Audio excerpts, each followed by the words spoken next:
കുമാർജി, പറയൂ. പശ്ചിമ ബംഗാളിൽ ഭരണമാറ്റം വരുന്നു. മമതാ ബാനർജി യുഗം അവസാനിക്കുകയാണ്.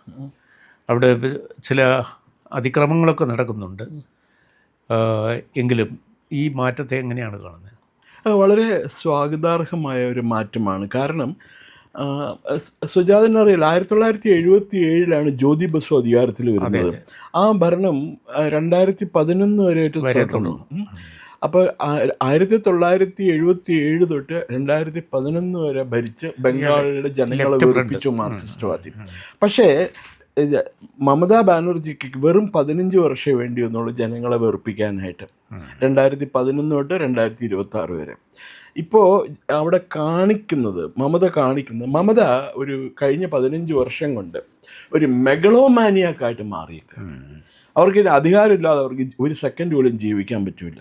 നമ്മുടെ പിണറായിയൊക്കെ ഒരു കണക്കിന് നോക്കിയാൽ മമതേനെയൊക്കെ അപേക്ഷിച്ചിട്ട് എത്രയോ ഭേദമാണെന്ന് തോന്നുന്നു. അപ്പോൾ അവരിപ്പോൾ അവിടെ കാണിക്കുന്നത് ഓരോ പ്രശ്നങ്ങൾക്കും അവർ ഹൈക്കോടതിയെ സുപ്രീം കോടതിയെ സമീപിക്കും. ഒരു ഇഷ്യൂ ഇല്ലെങ്കിലും എന്തെങ്കിലുമൊക്കെ ഇഷ്യൂ ഉണ്ടാക്കിക്കൊണ്ട് അവർ എല്ലാം തോറ്റു വരികയും ചെയ്യും. ഒരു കുറച്ച് നാൾ മുമ്പ് തെരഞ്ഞെടുപ്പിന് ഏതാനും ദിവസങ്ങൾക്ക് മുമ്പ് ഇലക്ഷൻ കമ്മീഷണർമാരെ കാണാനായിട്ട് അവരുടെ രാജ്യസഭാ MP ഒരു ഡെറിക് ഓബ്രിയൻ എന്ന് പറഞ്ഞ ഒരു ഫെനാറ്റിക് ഉണ്ട്, അയാളെ പറഞ്ഞു വിട്ടിരുന്നു. അയാൾ അവിടെ ഇപ്പോൾ ഇലക്ഷൻ കമ്മീഷണർ എടുത്ത് ചീത്ത പറഞ്ഞു. അയാൾ പാർലമെൻറ്റിൽ കാണിക്കണത് ഞാൻ സ്ഥിരം കാണാറുണ്ട്. അപ്പോൾ അയാൾ പറഞ്ഞതിൽ ഇലക്ഷൻ കമ്മീഷൻ പറഞ്ഞത് നമുക്ക് വിശ്വസിച്ചേ പറ്റുള്ളൂ. അയാൾ അത്രമാത്രം പോക്കിരിത്തരാണ് അയാൾ പാർലമെൻറ്റിലും എവിടെയും കാണിക്കുള്ളൂ. ഈ ഒന്നാമത്തെ ഒരു ആംഗ്ലോ ഇന്ത്യൻ ആണെന്നാണ് പറയുന്നത് അയാൾ. അപ്പോൾ ഇപ്പോൾ തോൽവി ഉറപ്പായി കഴിഞ്ഞപ്പോൾ മമതാ ബാനർജിക്ക് മനസ്സിലായി ഇനി അവിടെ പിടിച്ചു നിൽക്കാൻ പറ്റൂല എന്ന് മനസ്സിലായി. അപ്പോൾ എങ്ങനെയെങ്കിലും ബഹളം ഉണ്ടാക്കി തെരഞ്ഞെടുപ്പ് കോലാഹലം ഉണ്ടാക്കി തെരഞ്ഞെടുപ്പ് അവിടെ അട്ടിമറിക്കുക എന്നുള്ളതാണ് അവരുടെ പ്രധാന ലക്ഷ്യം. അതിനു വേണ്ടിയിട്ടാണ് അവർ കാട്ടിക്കൊണ്ടിരിക്കുന്നത്. അപ്പോൾ നമ്മുടെ മാധ്യമങ്ങളൊക്കെ പറയും അവിടെ BJPയും TMCയും ഒരേപോലെയാണെന്നൊക്കെ പറയും. ഒന്നുമല്ല, BJP വളരെ മാന്യമായിട്ടാണ് പെരുമാറുന്നത്. നമ്മൾ കാണുന്നില്ലേ, ഒരു യൂണിവേഴ്സിറ്റിയിലൊക്കെ പോയി ജാദവ്പൂർ യൂണിവേഴ്സിറ്റിയിലും ശാന്തിനികേതനിലൊക്കെ ഈ തൃണമൂൽ കോൺഗ്രസ്സുകാർ കാട്ടിക്കൂട്ടുന്ന ഓരോ വിക്രിയകൾ നമ്മൾ കാണുന്നത്. അപ്പോൾ അവർ മാന്യമായിട്ട് ഈ തെരഞ്ഞെടുപ്പ് ഫലം അത് സ്വീകരിക്കുക, ഒഴിഞ്ഞു മാറുക, അധികാരത്തിൽ നിന്ന് മാറിക്കൊടുക്കുക. BJP വരട്ടെ, BJP വന്നിട്ട് 5 വർഷം ഭരിച്ചിട്ട് എങ്ങനെയുണ്ടെന്ന് നോക്കട്ടെ. അത് കഴിഞ്ഞിട്ട് പൊളിറ്റിക്കൽ ഹിസ്റ്ററി പരിശോധിക്കുകയാണ്. ഒരു ദീർഘകാലം കോൺഗ്രസ് ഇപ്പോൾ PC റോയ് മുതൽ SS റേ വരെയുള്ളവരുടെ ഒരു കാലം, അത് തുടർച്ചയായിട്ട് കോൺഗ്രസ്സാണ് ഭരിച്ചത് 77. അത് കഴിഞ്ഞ് ജ്യോതി ബാസുവിൻ്റെ നേതൃത്വത്തിൽ ലെഫ്റ്റ് ഫ്രണ്ട് വന്ന് അദ്ദേഹം മാറിയപ്പോൾ ബുദ്ധദേവിൻ്റെ 2 ടേം. അങ്ങനെയാണ് 2011 മമത വരുന്നത്. അപ്പോൾ മമതയുടെ 3 ടേം കഴിഞ്ഞു. ഇനിയിപ്പോൾ BJP യുഗമാണ് അവിടെ. ഇനി BJPയെ ജനങ്ങൾ വെറുക്കാതിരിക്കത്തക്ക തരത്തിലൊരു ഭരണം അവർക്ക് തുടർന്ന് പോവുകയാണെങ്കിൽ ബംഗാൾ വംഗഭാഗധേയം തീരുമാനിക്കുന്നതിൽ BJPക്ക് ഒരു വലിയ റോള് വഹിക്കാൻ കഴിയും. തീർച്ചയായിട്ടും. പിന്നെ സുജാതനറിയില്ല, ബംഗാളികൾ പൊതുവെ ജ്യോതി ബസു എന്ന് പറയുമ്പോഴും സിദ്ധാർത്ഥ ശങ്കർ എന്നൊക്കെ പറയുമ്പോഴും ഒരു കുലീനത്വമുള്ള ആൾക്കാരായിരുന്നു. കാര്യം ജ്യോതി ബസു ഒരു മാർക്സിസ്റ്റുകാരനാണെങ്കിലും മാന്യനായിരുന്നു. സിദ്ധാർത്ഥ ശങ്കർ ഒരു കോൺഗ്രസ്സുകാരനാണെങ്കിലും മാന്യനായിരുന്നു. അവരെ പറയുന്ന ബംഗാളി ഭദ്രലോക് എന്നാണ് പറയുന്നത്, ബംഗാളി ജെന്റിൽമെൻ എന്നുള്ളതാണ്. അത് നമുക്ക് ഇവരൊരു ഭദ്രലോകിൽ പെടുത്താൻ പറ്റുമോ? ഈ മമതാ ബാനർജിനെ അവരുടെ കൂടെയുള്ള ഗുണ്ടകളെയും പറ്റൂല. എന്തെന്നാ ഒരു മഹുവ മൊയ്ത്ര എന്നൊക്കെ പറഞ്ഞ സ്ത്രീ എന്തൊക്കെയാ കാട്ടിക്കൂട്ടണേ, ലോക്സഭയിൽ കിടന്ന് എന്തൊക്കെ ബഹളാണ് കൂട്ടണേ. അതുപോലെ ഒരു സൗഗത് റോയ് എന്ന് പറഞ്ഞ ഒരാളുണ്ട്, അയാൾ എന്തൊക്കെയാ വിളിച്ചു പറയണത്. ഇത്രയും പ്രായമായ ഒരു മനുഷ്യനല്ലേ, അയാളെങ്ങനെയൊക്കെ ചെയ്യാമോ? അയാൾ മാതൃകയാവേണ്ടതാണല്ലോ ഇന്ത്യയിലെ മറ്റ് സംസ്ഥാനങ്ങളിലുള്ള യുവാക്കൾക്കും അതുപോലെ പ്രോസ്പെക്റ്റീവ് പൊളിറ്റിക്കൽ സ്റ്റുഡൻസിനും ഒരു മാതൃക ആവേണ്ടതാണ്. അതൊന്നും അല്ലാതെ ഇങ്ങനെ ബഹളം കൂട്ടി ദാദായുസവും ഗുണ്ടായുസവും കൊണ്ടാണ് അവിടെ അവർ പിടിച്ചു നിൽക്കണേ. പണ്ട് ഡൊമിനിക് ലാപ്പിയറും ലാറി കോളിൻസും കൂടി ഒരു നോവൽ എഴുതിയിട്ടുണ്ടായിരുന്നു, ഓ കൽക്കട്ട എന്ന്. ദ സിറ്റി ഓഫ് ജോയ്, മറ്റേത് ഓ ജെറുസലമാണ്, ഇത് സിറ്റി ഓഫ് ജോയ് കൽക്കത്തനെ കുറിച്ചിട്ട് എഴുതിയിട്ടുണ്ടായിരുന്നു. ഏതാണ്ട് അതിലെ ചില ഭാഗങ്ങളാണ്, ചില സംഭവങ്ങളാണ് നമുക്കിപ്പോൾ കൽക്കത്തയിലേക്കും ബംഗാളിലേക്കും നോക്കുമ്പോൾ ഓർമ്മ വരുന്നത്. അത്രമാത്രം നശിപ്പിച്ചു അവർ ബംഗാളിന്. ബംഗാളിൽ ഇൻഡസ്ട്രീസ് ഒന്നുമില്ല. ജനങ്ങൾ മുഴുവൻ ഇപ്പോൾ അവിടെ നിന്ന് പെറോട്ട അടിക്കാനും ചായ അടിക്കാനും കേരളത്തിലും തമിഴ്നാട്ടിലും പിന്നെ മഹാരാഷ്ട്രയിലും ഒക്കെ പോവുകയാണ്. കർണാടകത്തിലും എല്ലായിടത്തും ബംഗാളി ജനങ്ങൾ, അതിൻ്റെ കൂടുതൽ ബംഗ്ലാദേശുകാർ വന്നിട്ടുണ്ട്. അപ്പോൾ അത് ഈ ഒരു ഭരണമാറ്റം അനിവാര്യമാണ്. അവിടെ ഒരു മാറ്റം. അത് BJP ആണെങ്കിലും കൊള്ളാം, പിന്നെ കോൺഗ്രസ്സുകാർ ചോദിക്കാവില്ല. കോൺഗ്രസ്സുകാർ തമ്മിലടിച്ച് പിരിഞ്ഞ് എല്ലാം ബഹളമാക്കി വെച്ചു. അതുപോലെ CPM എനിക്ക് തോന്നുന്നില്ല ഇനിയിപ്പോൾ ബേബി നേരിട്ട് ഇറങ്ങിക്കഴിഞ്ഞാൽ ഒരു പക്ഷേ MA ബേബി ഇല്ലേ നമ്മുടെ കുണ്ടറ, മറ്റേ ഇത് പ്രാക്കുളം കാസ്ട്രോ, അദ്ദേഹം ഇറങ്ങിക്കഴിഞ്ഞാൽ ഒരു പക്ഷേ എന്തെങ്കിലും പ്രയോജനം ഉണ്ടാവുകയാണെങ്കിൽ ഏതായാലും അദ്ദേഹം നമുക്ക് നമ്മളോടൊക്കെ. കേരളത്തിൽ ഒരു കാലത്ത് ബംഗാൾ വലിയൊരു വികാരമായി. അതെ അതെ. ഈ കഴിഞ്ഞ വർഷം എഴുത്തച്ഛൻ പുരസ്കാരം ലഭിച്ച KG ശങ്കരപ്പിള്ള ബംഗാൾ എന്നൊരു കവിത എഴുതിയിട്ടുണ്ട്. അപ്പോൾ 1970-കളിൽ അത് വലിയൊരു വികാരമായിരുന്നു.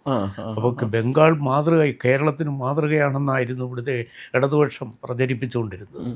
അപ്പോൾ ഒരു ബംഗാളാകുക, കേരളത്തെ ഒരു ബംഗാളാക്കി മാറ്റുക എന്നത് അവരുടെ ഒരു സ്വപ്നമായിരുന്നു. ഇപ്പോൾ ഏകദേശം പിണറായിയിലൂടെ അത് പൂർത്തിയായി. ഇപ്പോൾ ഇന്ത്യയിൽ CPM എന്ന് പറയുന്ന രാഷ്ട്രീയ പാർട്ടി ഭരിക്കുന്ന സംസ്ഥാനങ്ങളൊന്നുമില്ല. അതെ അതെ അതെ. ഇനിയിപ്പോൾ കുറച്ച് നാൾക്കുള്ളിൽ അതൊരു മ്യൂസിയം പീസായിട്ട് മാറും. മ്യൂസിയത്തിൽ കൊണ്ടുവന്ന് വെക്കേണ്ടി വരും. CPM-ൻ്റെ കൊടിയും പതാകയും ഇതൊക്കെയായിട്ട്. പിന്നെ AKG സെൻറ്ററിൻ്റെ ഫോട്ടോയും കൂടി എടുത്ത് ഏതെങ്കിലും മ്യൂസിയത്തിൽ കൊണ്ടുവന്ന് വെക്കേണ്ടി വരും. ബംഗാളിലെ ഇലക്ഷൻ റിസൾട്ട് വരുന്നതിന് മുമ്പ്, ഇലക്ഷന് മുമ്പ് അവിടുത്തെ ഗവർണർ സ്ഥാനത്ത് നിന്ന് മലയാളിയായ ആനന്ദ ബോസിനെ മാറ്റുകയും തമിഴ്നാട്ടിലെ ഗവർണറെ അവിടെ നിയമിക്കുകയും ചെയ്തു. അതിൻ്റെ പിന്നിലൊരു പൊളിറ്റിക്കൽ ഗെയിം ഉണ്ടായിരുന്നു. അല്ല, പൊളിറ്റിക്കൽ ഗെയിം അല്ല. കാരണം അവിടുത്തെ തമിഴ്നാട്ടിലെ ഗവർണറുണ്ട് മിസ്റ്റർ RN രവി. അദ്ദേഹം ഇന്ത്യ കണ്ടിട്ടുള്ള ഏറ്റവും മികച്ച IPS ഉദ്യോഗസ്ഥന്മാരിൽ ഒരാളായിരുന്നു. കേരള കളർ IPS കാരനാണ് അദ്ദേഹം. നാഗാലാൻഡിലെ പ്രശ്നങ്ങൾ അദ്ദേഹം ഇൻ്റർലോക്യൂട്ടറായിട്ട് വർക്ക് ചെയ്ത് കുറേ അധികം പ്രശ്നങ്ങളൊക്കെ പരിഹരിക്കപ്പെട്ടു. അപ്പോൾ വിഘടനവാദം അദ്ദേഹം അലൗ ചെയ്തില്ല. അതിനെതിരായിട്ട് നിന്നപ്പോൾ അവർ അദ്ദേഹത്തെ വധിക്കും എന്നൊക്കെ പറഞ്ഞ് ഭീഷണിപ്പെടുത്തിയപ്പോഴാണ് അദ്ദേഹത്തെ തമിഴ്നാട്ടിലേക്ക് കൊണ്ടുവന്നത്. തമിഴ്നാട്ടിൽ അദ്ദേഹം വരുന്നതിന് മുമ്പ് തന്നെ സ്റ്റാലിനും വൈക്കോ എല്ലാവരും കൂടി ഭയങ്കര ബഹളം, ഇയാൾ എവിടെ വേണ്ടെന്നും പറഞ്ഞിട്ടുണ്ട്. എന്താണെന്ന് വെച്ചിട്ടുണ്ടെങ്കിൽ അദ്ദേഹത്തിന് അറിയാം, ഇൻ്റലിജൻസ് എക്സ്പേർട്ടാണ് മൂപ്പര്. ഇവർ മനസ്സിൽ കാണുന്നത് അങ്ങേരെ മാനത്ത് കാണും. അപ്പോൾ അത്ര നല്ല മിടുക്കനായിട്ടുള്ള ഒരു സ്കോളർലി പേഴ്സണാണ്. അപ്പോൾ അദ്ദേഹം വന്നു കഴിഞ്ഞപ്പോഴേ പറഞ്ഞു, ഈ ദ്രവീഡിയൻസും ആര്യൻസും എന്നൊക്കെ ഇവരിങ്ങനെ പറഞ്ഞുകൊണ്ട് നടക്കുന്ന ശുദ്ധ അസംബന്ധമാണ്, അതൊന്നുമില്ല, അതൊക്കെ തെളിയിച്ചു കഴിഞ്ഞു. There is no Dravidian, there is no Aryan, all are same എന്ന് പറഞ്ഞു.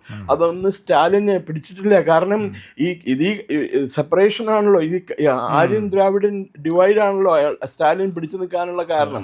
അപ്പോൾ അങ്ങനെ ഒന്ന് ഭയങ്കര ബഹളം ഉണ്ടാക്കി വലിയ കേസൊക്കെ ഉണ്ടായില്ല. അവസാനം അദ്ദേഹം ബില്ലൊക്കെ തടഞ്ഞു വെച്ചപ്പോൾ നീറ്റ് തമിഴ്നാട്ടിൽ നടത്താൻ പറ്റൂല എന്ന് പറഞ്ഞ് റെസൊല്യൂഷൻ പാസ്സാക്കിയ നിയമസഭയിൽ അദ്ദേഹം അത് മാറ്റി വെച്ചു. പ്രസിഡന്റിന് അയച്ചു കൊടുത്തു. പ്രസിഡന്റ് ഒപ്പിടുവോ? നല്ല കാര്യം. ഇന്ത്യയിൽ മൊത്തം മെഡിക്കൽ കോളേജുകളിൽ അഡ്മിഷന് നീറ്റ് വേണം, തമിഴ്നാട്ടിന് മാത്രം എക്സെപ്ഷനാണ് പ്രസിഡന്റിന്റെ ഓഫീസിൽ നിന്ന് ചോദിച്ചത്.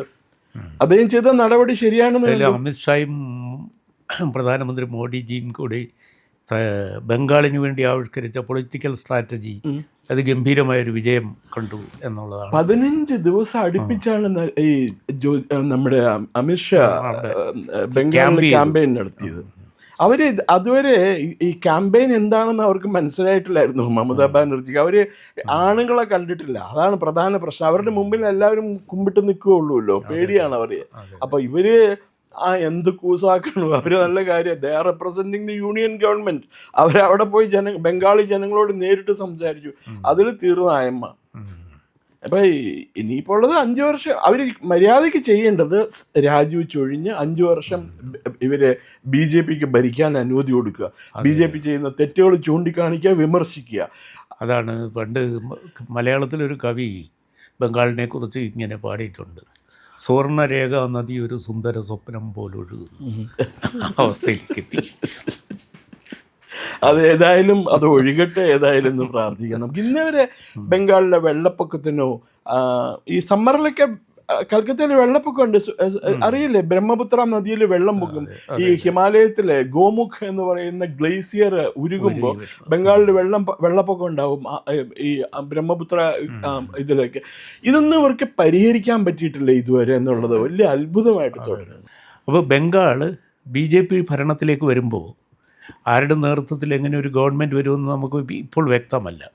എങ്കിലും ബംഗ്ലാദേശ് അതിർത്തി പങ്കിടുന്ന ഈ സംസ്ഥാനത്ത് ഒരു റിവേഴ്സ് മൈഗ്രേഷൻ ബംഗ്ലാദേശിലുള്ള ഭരണാധികാരികൾ കാണുന്നുണ്ട്. ഒരു തിരിച്ചൊഴുക്ക് വരും. ശരിയായ പൗരത്വ പരിശോധനകൾ നടക്കുകയാണെങ്കിൽ ബംഗാളിൽ നിന്നും ബംഗ്ലാദേശികൾ അവരുടെ രാജ്യത്തേക്ക് മടങ്ങാൻ നിർബന്ധിതമാകും. അങ്ങനെ വരികയാണെങ്കിൽ ബംഗാളിൻ്റെ അഡ്മിനിസ്ട്രേഷൻ കുറച്ച് ക്ലീൻ ആകും.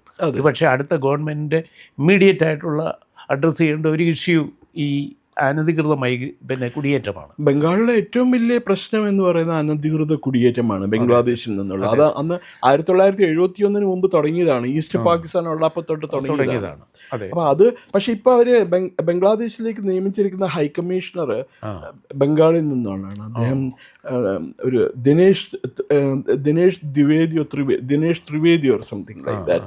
അദ്ദേഹമാണ് മുൻ കേന്ദ്ര റെയിൽവേ മന്ത്രിയൊക്കെയായിരുന്നു. അദ്ദേഹത്തിനെയാണ് ബംഗ്ലാദേശിലേക്ക് ഹൈക്കമ്മീഷണറായിട്ട് അപ്പോയിന്റ് ചെയ്തിരിക്കുന്നത്. അത് ഈ പല ഐഡിയാസും മനസ്സിൽ കണ്ടുകൊണ്ടായിരിക്കണം കേന്ദ്ര ഗവൺമെൻറ് ചെയ്തിട്ടുണ്ടാവുക. അപ്പോൾ അത് മാത്രമല്ല, ഇനിയിപ്പോൾ സംസ്ഥാന ഗവൺമെൻറ്റും കൂടി BJP ഭരിക്കുമ്പോൾ അതിർത്തി ഫെൻസിങ് ഉണ്ടല്ലോ, അത് വളരെ സ്പീഡപ്പ് ചെയ്യുകയും ഒരു എന്താ പറയുക സുശക്തമായ ഒരു അതിർത്തി വേലി സ്റ്റീലിൻ്റെയോ എന്തെങ്കിലും അല്ലെങ്കിൽ ഇലക്ട്രിഫൈഡ് ഫെൻസിങ്ങോ കിട്ടാനൊക്കെ ആയിട്ടുള്ള സാധ്യത. കേരളത്തിൽ ഒരു 4000-നും 5000-നും ഇടയ്ക്ക് ബംഗ്ലാദേശികൾ ബംഗാളികൾ എന്ന കള്ളരേഖകളുമായിട്ട് വന്ന് ഒളിച്ചു പാർക്കുന്നുണ്ട്. 4000 ഒന്നും അല്ല സുജാതൻ, ഞങ്ങളുടെ പെരുമ്പാവൂർ തന്നെ 1,00,000-അടുത്ത് ബംഗ്ലാദേശികളുണ്ട്. ബംഗ്ലാദേശികളോ? ബംഗാളികൾ എന്നാണ് പറയുക. അവർ സംസാരിക്കുന്ന ബംഗാളി ഭാഷയാണല്ലോ. നമുക്ക് അവരെ വി കനോട്ട് മേക്ക് ഔട്ട്. അവരെ കണ്ടു കഴിഞ്ഞാൽ ബംഗാളികളെ പോലെ ഇരിക്കും. അവർ ബംഗ്ലാദേശ് എന്നൊന്നാണ്. ഇവർ ഈ മമതയുടെ ഭരണകാലത്ത് 500 രൂപ കൊടുത്തു കഴിഞ്ഞാൽ മറ്റേ ഐഡന്റിറ്റി കാർഡും ആധാർ കാർഡും ഒക്കെ കിട്ടിയിരുന്നു. അതല്ലേ കേന്ദ്ര ഗവൺമെൻറ് ആധാർ കാർഡ് നിർത്താൻ പോണേ ഇനി മുതൽ.